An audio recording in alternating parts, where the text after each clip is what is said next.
What's going on, guys? My name is Mark. You are watching The Big Critique. Michael Crapanzano. That is not the way you just told me to pronounce your name. Or it sounds better that way. Or as most of you, or any of you will know him, CRAPA. Mike, what's going on, man? You are a very fucking busy guy. You own a bar. Yes, I do. Let's talk about the bar. So first of all, what's the name of your bar? It's called Brew. And how did you get to that name? Well, originally I had a partner at the time, and it was kind of his name. Being in the bar business for about 5 years, you kind of forget how that origin came about. Okay. It was really something that he wanted to do for a very long time. Okay. So, you had a partner, and I'm guessing for whatever reason you guys just felt it was necessary to part ways. So how long were you partnered, and then what kind of a practical human transition was it for you? Was it really difficult to go from having a partner to doing this whole thing by yourself? Yeah, it was tough. We were good friends for a long time too. So going into business with friends could be tough. I hear that. I hear that as well. And just came down to a matter of time. We agreed on a lot of things, but he had a day job at the time. I didn't, so I just had a lot more time to be involved and kind of push the bar in a certain direction. Okay. So you just absorbed all responsibilities. Were you single at the time, or I wasn't single at the time, but became single very shortly after. is that, if I could take a wild guess, that's because you decided to devote all of your time to the bar, and well, that's with any business, but in that business particularly, it's tough to have a relationship. I would imagine for a plethora of reasons. Plethora of reasons. One's the hours, I'll just say. Yeah. It has nothing to do with the drinking, I swear. All right, so you know what? Let's squash any elephant in the room that people may be curious about watching me talking to a bar owner. So, how old are you? I'm 35. You're 35. Okay, you're 2 years older than me. I just turned 33. And how long have you been at this bar? How long have you owned it? 5.5 years. 5.5 years. And how long did you have a partner again? About a year. Okay, so altogether 5.5 years. So for 4.5 years, you've been doing this solo. Yeah. So, all right. If you don't mind me asking, at what age did you start to drink? On a weekend or every other night basis, socially, whatever.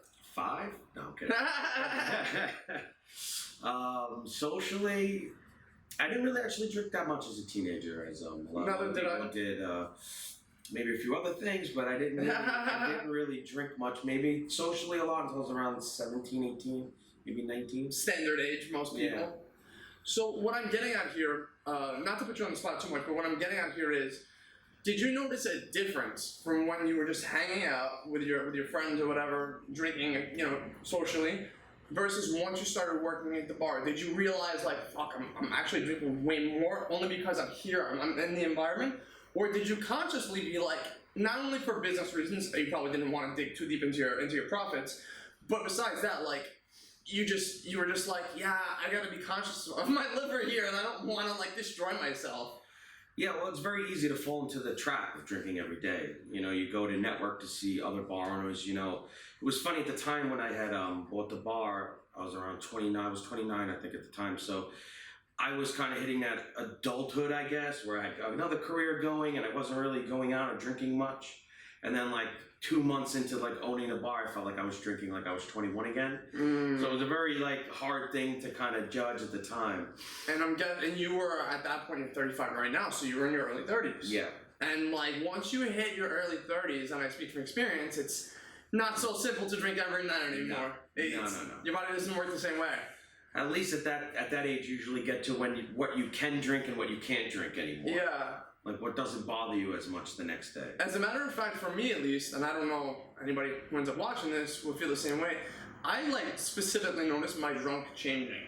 Yes. I don't even remember what it was like to be drunk when I was in my early 20s, but now it's it is what it is for me, so it's I don't really notice a difference, but I remember specifically that just one night I was feeling the buzz, and I was just this is different. something changed. I don't know what it is. It's a different mindset. You know, when you're Kind young, of. you're going out for the reason to go out and just, you know, get Have drunk. a good time, yeah. And you're not paying attention for responsibility or anything. You know, Yeah. if you get older, you know, you go borderline back and forth. You know. Yeah. So it's fun. It has its ups and downs. I would imagine so. So you got into the business in your early 30s. What did you do before opening or owning a bar? Well, I did a few things. What I did the longest was I worked for an armored car company actually, and I used to run the vault there. An armored car company? Yeah. So yeah. when you basically we were like Brinks. Okay. Everyone's heard of Brinks, but Yeah. my company, that company at the time was only did diamond transport around the world. So we were like the biggest in jewelry, Oh wow. Okay. export, import, and stuff. Did you make a fuck ton of money? I mean, like, You know, it helped still living at home at the time. I would imagine. So yeah, you know, and that's what kind of led me to be able to, you know, buy the bar and become a partner there as well. So you essentially you probably weren't making six figures working there, but for the 30 to 50K a year, I assume you made it doing that stuff by living at home. You probably saved a bunch of money over years. Yeah, I got very lucky. You know, at the time I was 21 when I got offered the full-time position there, and you know, somebody thought a lot of me, and then, you know, I became a manager or assistant manager very fairly quickly. I was running my own department for a while, so. And this is at the At the armored car company. Okay. So a lot of that kind of also helped me learn how to, you know, especially when you're managing people of all different ages, you know, it's hard in the beginning too, especially when you're young. So that kind of helped me get to where I was later in life as well. So, working at the Brinks company, what was the name of it again? Well, I don't really know if I'm 100% allowed to say. Okay, doesn't matter. So the company you worked at, Yeah. it's irrelevant, doesn't matter. Yeah, it's like a UPS with valuables instead of just normal everyday Amazon stuff. Sure. No, I was just Yeah. trying to think of the name as a point of reference. There's no reason to bring it up. But what I'm saying is, so, all right, right now, like at my job, and I would hope that most people at most jobs these days, because we have the internet and we have this inflow of data and information coming to us, there's this whole new, I don't want to call it an epidemic because that has a very negative connotation to it, but there's this whole influx of information telling all of us we have to concentrate on empathy and perspective when trying to deal with people, with our coworkers, especially when you're in an upper management place, because when you get to that place, it's a lot less hands-on work and a lot more figuring out how you can best serve your employees, or at least that's the way that it should be as a manager.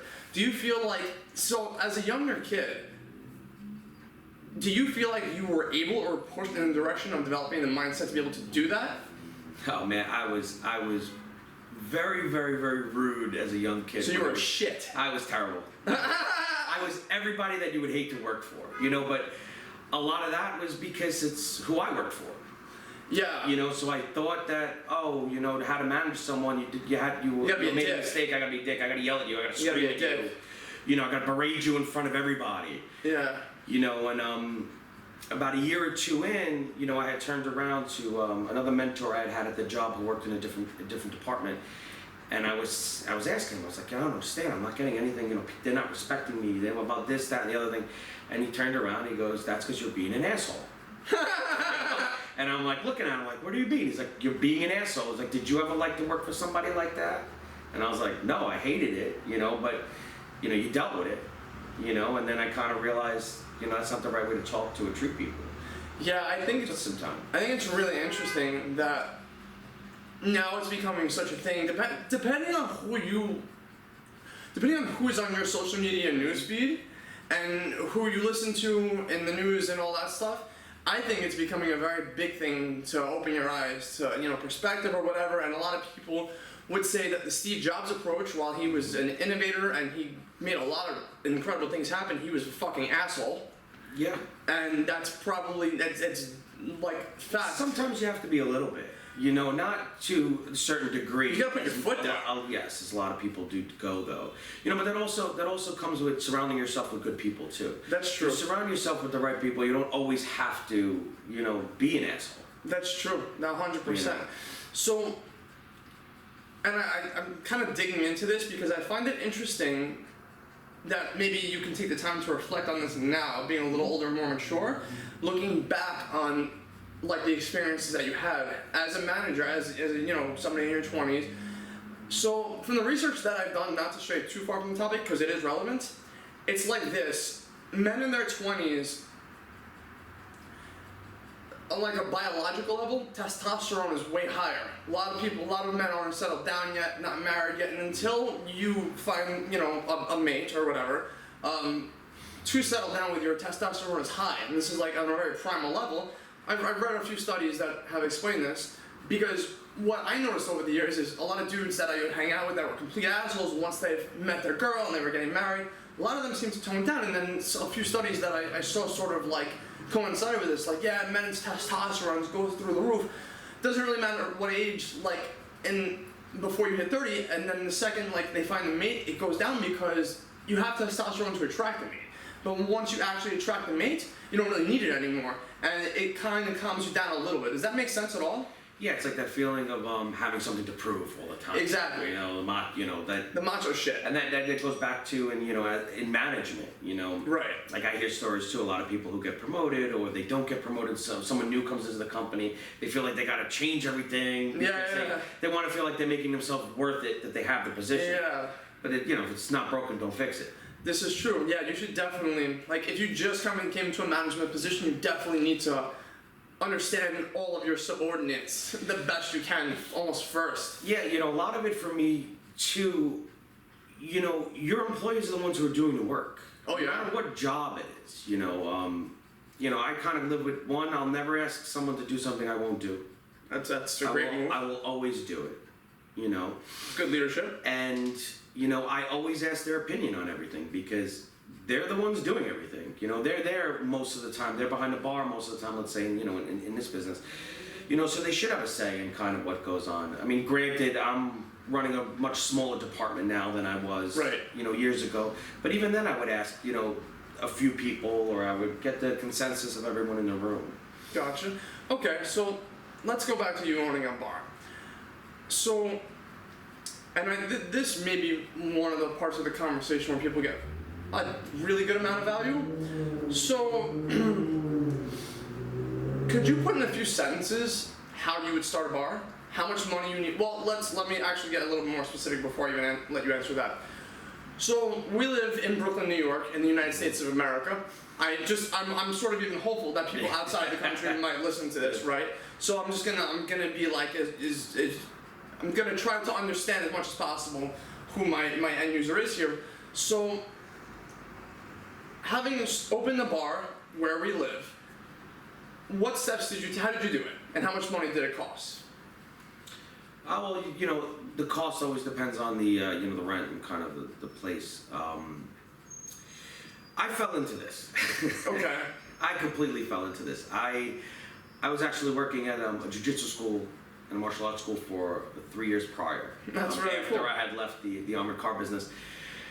I wound up being out of work at the time, and I was bartending in the neighborhood in Bay Ridge to make some money, and an ex-girlfriend at the time's family was selling the business, and that's kind of how I fell into this. So this was, I don't care who you are, everybody knows it. When you were 18 or 16 or 15, you and your boys or girls or whoever had a few drinks, smoked a little bit, whatever, and everyone always wanted to own a bar together. Yeah, everybody's always spoke about it. I still want to do it. Everyone's always spoke about it. It's always a thing. It doesn't always happen, but everybody always has it. It's definitely a thing. Yeah. A lot of You're people 21, talk about. we own a bar, like that was the thing. So of course there was a little of that, but it just happened. We had the funds to do it. We had the funds to take the shot. We liked the location and. Well, so what was the most? So forget about the finances aside, because it's clear that it's just sort of dependent on the situation. Yep. So what were the steps that you had to take to get in there, or if things were already in place, what steps would you have had to take if they weren't in place? Well, the hardest thing to get is a liquor license. Okay, and so how does that work exactly in New York State? Well, you have to go through the New York State Liquor Authority. You should get a lawyer. That costs you probably that start process between $5 and $10 grand, give or take. And the license itself is about $5 grand. So how long? I mean, you did it. Well, first of all, do you have to renew it every year, or? By law, every 2 years. Okay. New York State, and which needs to get approved. You also need to be approved by the community board in your neighborhood. So you have to go before the community board. You don't get a chance to talk or say anything really. You just kind of sit there and they talk about you. And you're just like sitting in the background if they have a question for you. Right. You know, they'll ask. You kind of give them a layout of what you're planning to do at the bar. You know, you're going to have a DJ every weekend. You're going to have a band. I was going to say, I'm guessing you give some sort of a business plan or whatever, Yeah, like an executive summary or something. They know you have a backyard. They'll turn around. If they want to ask you a question, they will. And if not, you just sit there and let them decide if they're going to recommend you for a liquor license, basically. Okay.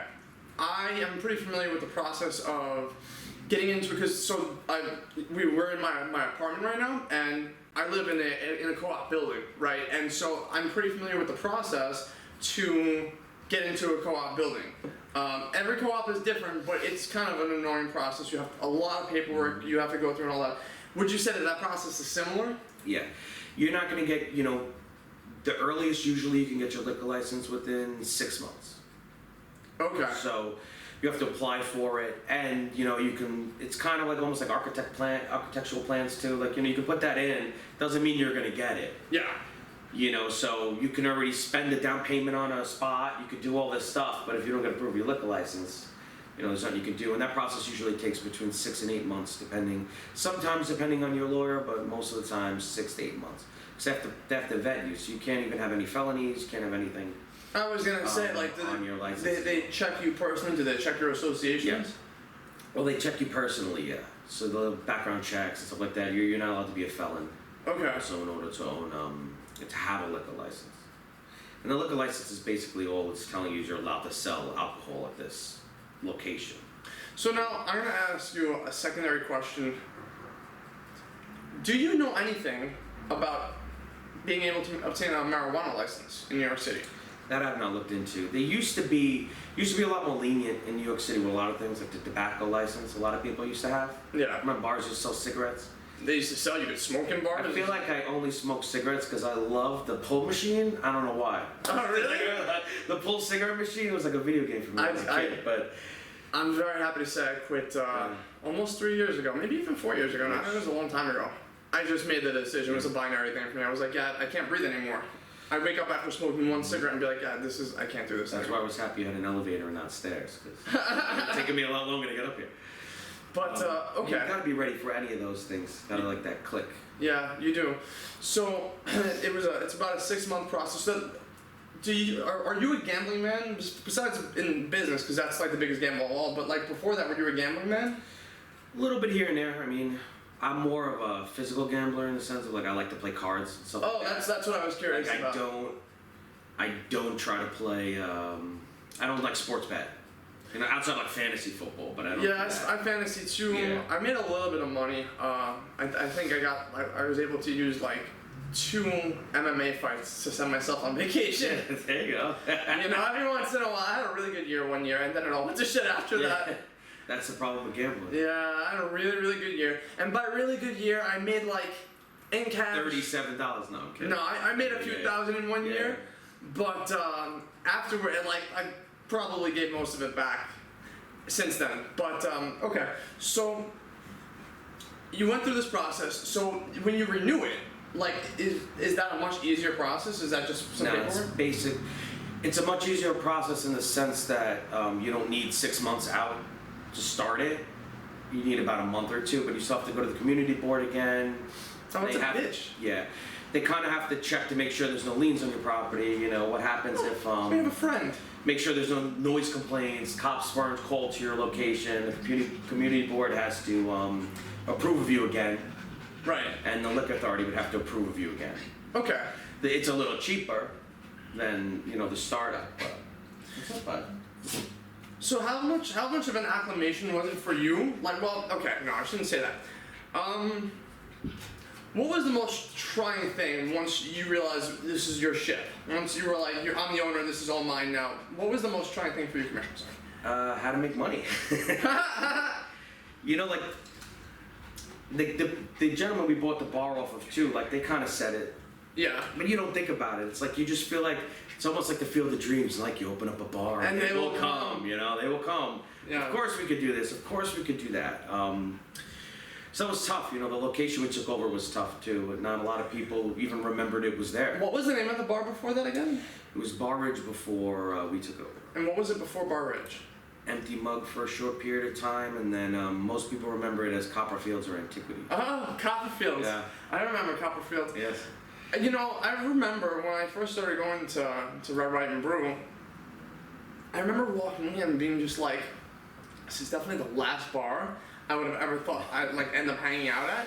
But it's a cool spot now. Everybody should definitely check it out. I've had a lot of really, really fun nights, and it's definitely been packed to the brink before. God bless.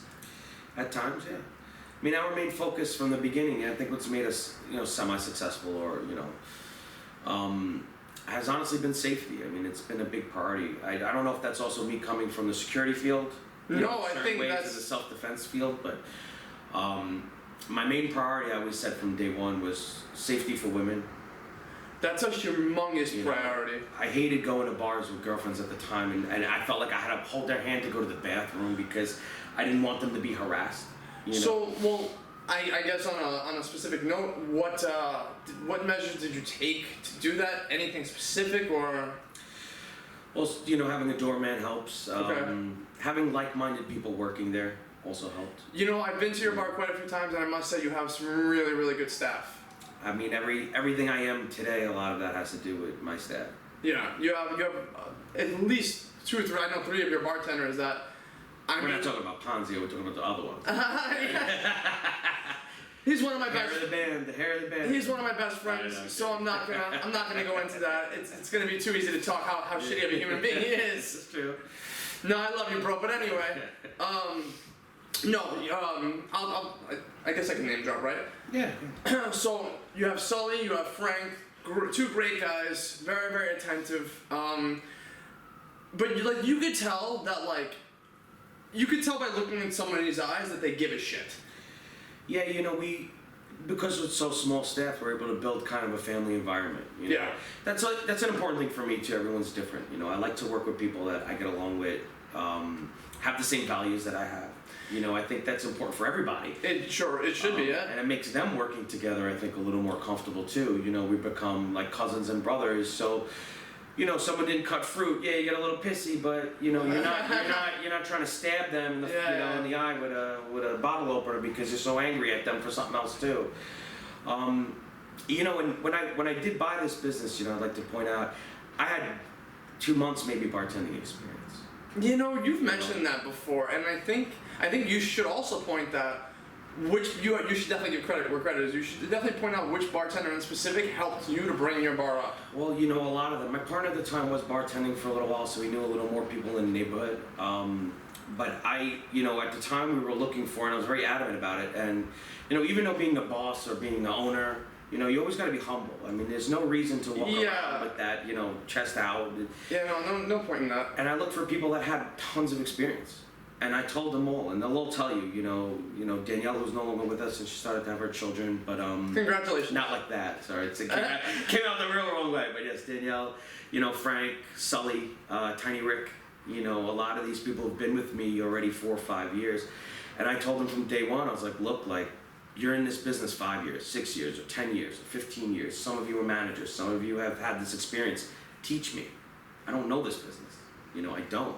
And I'll be the first one to tell you, I'm not going to walk around here and tell you I know better, Yeah. And that's, I think, what helped make the bar so successful too. They really all embrace that. I'm sure they had their moments of this guy's on the bar doesn't know shit, but yeah. they're all very big help from the beginning, and that helped me grow. I think the fact that you had so much self-awareness, because you were just like, well, this is sort of my livelihood, so I gotta just make it work. It's gotta work itself out. Yeah, I wanted to learn every nook and cranny I possibly can. It's just how I am, especially owning it. How can I go around and tell someone on my staff to do something if I've never been behind a bar and poured a drink, or I don't even know how? Yeah. No, that's true. So, can you tell me one of the most memorable or maybe non-memorable nights you've had there without blowing anybody's spotlight? How am I going to remember most of the most memorable? Well, usually the trifecta birthday party is always a lot of fun. What does that mean? So me, my friend Joe, and my friend Mike, who's also a good friend of Sully, and my core team, we do our birthdays like a day apart in February. So. Okay. So is it like just like a giant bash? We got the band Love Tap from Staten Island to play. Awesome. I'm not sure if you've been there when they've been there. First of all, I've definitely seen Love Tap before. I've been going. I'm 33 right now. I've been going to Bay Ridge since I'm 18, so I've seen a lot from that neighborhood. But I'll tell you what. One of my favorite memories, probably to be honest, is and it's not me falling through the bar, Sully, because I know that's one of your favorite memories. I New Year's Eve, 2016, I almost died, but anyway. We'll circle back to that. We'll get back to that one later. We had an old sound system when we took over the bar before we did a lot of renovations. Right. So we would overheat to the point where we'd have to get like a serving tray with ice. Jesus and Christ. Put it on top of the amp to cool it down. Yeah. It was Thanksgiving Eve and the bar was just packed, and I'm going down by Fall Out Boy was on. Sugar were going down. Oh, okay. So, the music cuts off and I'm panicking now. I'm like, I don't know what to do. Is it like all eyes on you? Well, yeah, everyone's partying. It's 1 o'clock in the morning, no music. I'm scared. I'm like, oh my God. No. It's like a year or two into owning the bar, like when it started to get a little more popular. I'm like, God said I'm gonna lose all my business. And like 2 customers started to sing the verse, and then the entire bar just carried and sang the entire song. And like, now it became like a staple, for the bar. So like, if it's a busy night, everybody's drinking a little bit, like we do a lot of sing-along stuff, which is cool. I'll shut the music off on a verse, and the whole bar will just sing the entire verse. That's dope. And then I'll put the music back on and during the chorus, and like everybody's right on cue. So it was like that saving grace moment. Yeah. It turned out to be like really cool. Yeah, like if I was there, I would have just thought you were like playing into the crowd a little bit. I would have never had any idea. Well, we do it now. It's fun. I mean, I would have never known there was like a sort of history behind it like that. But that's awesome. It was like my friend Roberto and someone else. They just started to keep singing the verse because the song just kicked in. Yeah. And then the entire bar, like 50, 60 people, just sang the whole entire verse. And it was like a breath of fresh air. I was like, cool, party's still going, I'm good. Yeah, it must have been like an anxiety attack, like right there, and it just didn't happen. Like sitting it like Barney Rubble, come on, come back. Yeah. So, how'd you fall through the bar? There we go. How'd you fall through the bar? New Year's Eve has a few different stories, but New Year's Eve has always been very bad for me my whole life. I wish Sully was here so he could give his spin. We could do a little video editing and just Sully's spin on it. Oh man. I'll have to give you the backstory though. Sure. On why. So. I think I've heard this before, but I definitely want to hear it again. Probably. This is a very memorable Brew situation. I would say New Year's Eve, probably 2016 or something. Yeah. We, like I said, I was new to the bar business, so I didn't realize that the ball drops and then everybody comes out. Everybody pre-games. With their families or in the house, and everybody comes out. Had no idea. No idea. And then they're out until like 4, 5, 6 in the morning. Yeah, so it's like 10, 11 o'clock. There's 15, 20 of us in the bar. So we're drinking. We're shots. You're getting shit-faced. I wind up getting so drunk to this point. I want to say 12:30, 1 o'clock hits. The bar just packed. Completely packed. It's only me and Sully. No bar back, no nothing. And even at this time, I don't have a plethora of experience. Were you pants shitting at that point? No, because I was so drunk that I didn't care. Whatever. I didn't care about the bar at all at that point. All I wanted to do was continue to party. Like it got so bad to the point, like there's 5, 6 customers in front of me. They start to order, and I just look at all of them, and I'm like, I'm going to have a cigarette first. I just leave the bar. Oh my God. I go outside. Sully's back there by himself. 50, 60, so you call that like 2, 3 deep at the bar. He's looking around. He has no idea what to do. I guess by saving grace, I don't want to miss a thing comes on. So he decides to just stop what he's doing. He gets up on top of the bar and he starts to, strip and sing the song to the clientele. Everyone's starting to have a great time. I'm walking back inside. I'm standing in the crowd and I'm cheering him on. I'm like, yeah. So I'm in party mode. He had like this rose on his mouth, dropped all the way down to his boxer shorts, and then it clicked, and I was like, holy shit, like I gotta get behind him. I'm like looking around. I'm like, oh my God, he's doing this to distract everybody from ordering drinks because he can't serve everybody. It's good that you realize that. So it finally clicked. Go behind the bar, long story short, the register was off by like $500, which wound up being totally fine the next day. I just couldn't count that night, so so that I don't want to miss a thing now is a staple at the bar where we get up on the bar. You have told me that story before. Yeah, which we get up on the bar and usually the bartenders do it and stuff like that. I guess when we were single, we used to kind of take our shirts off and stuff like that too. Sure. That happens few and far between now, thank God. But so how did you almost fall through the bar? So the following year, Don't Want to Miss a Thing comes on. We had a third person working with us, and it was very, very. It was important to us that whoever worked with us had to get up on the bar for this. Okay, it's like a tradition. It's a tradition, all the bartenders do it. This dude just wouldn't get up on the bar. So me and Sully are in our underwear on top of the bar by ourselves, whatever. All for good fun. I start to walk all the way down the bar to start to mess with the kid because he's just not doing it. And on my way back, I stepped onto the flap. Where we went straight down and boom, right onto the side of the bar into my ribs. You could hear a pin drop at 2:30 in the morning on New Year's Eve with everyone I jump up and I just started serving drinks. I'm stepping on glass. I had glass in my shoe for like 3 days. I'm just starting to serve drinks and everyone's like, all right, I guess Mike is fine. As soon as everybody finally got back to partying, I just turned around to Sully and the other guy we were working with. I was like, let's call in 5 minutes. And they were like, all right, cool, got you. I'm lucky I didn't break a rib or anything. I was just gonna say you weren't hurt at all. I really had a little bit of a bruising because that wood on the bar is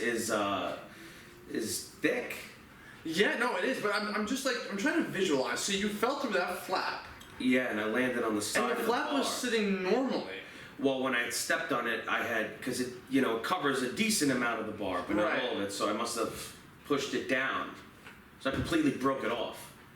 Oh wow! Okay, so it was like having the floor come take it. And I was walking back singing, so everyone's watching me. It's not like. So you did like completely break it. I was trying to understand like. We had to flip it. If you broke it, or if you just like it wasn't sitting down properly or not. It was I think a bit of both. I mean, it just. Mike Crapanzano, this is what it's like to own a bar in Bay Ridge, Brooklyn. Mike, thank you so much for coming on, spreading the word, your ridiculous, debaucherous stories. They weren't that debaucherous, but they were still pretty entertaining. Plenty of more. So, you guys, thank you so much for tuning in. I'm going to link, you have a Facebook for Brew, right? Yes. You have a Facebook for Brew, okay. I'm going to link the Facebook for Brew so you guys can follow his Facebook page. You guys can, follow the events. Thank you so much for tuning in. Once again, Michael Crapa, ladies and gentlemen. I'll crappy tan. My name is Mark. Thanks for watching The Big Critique. If you like this at all, hit that subscribe button. Thank you.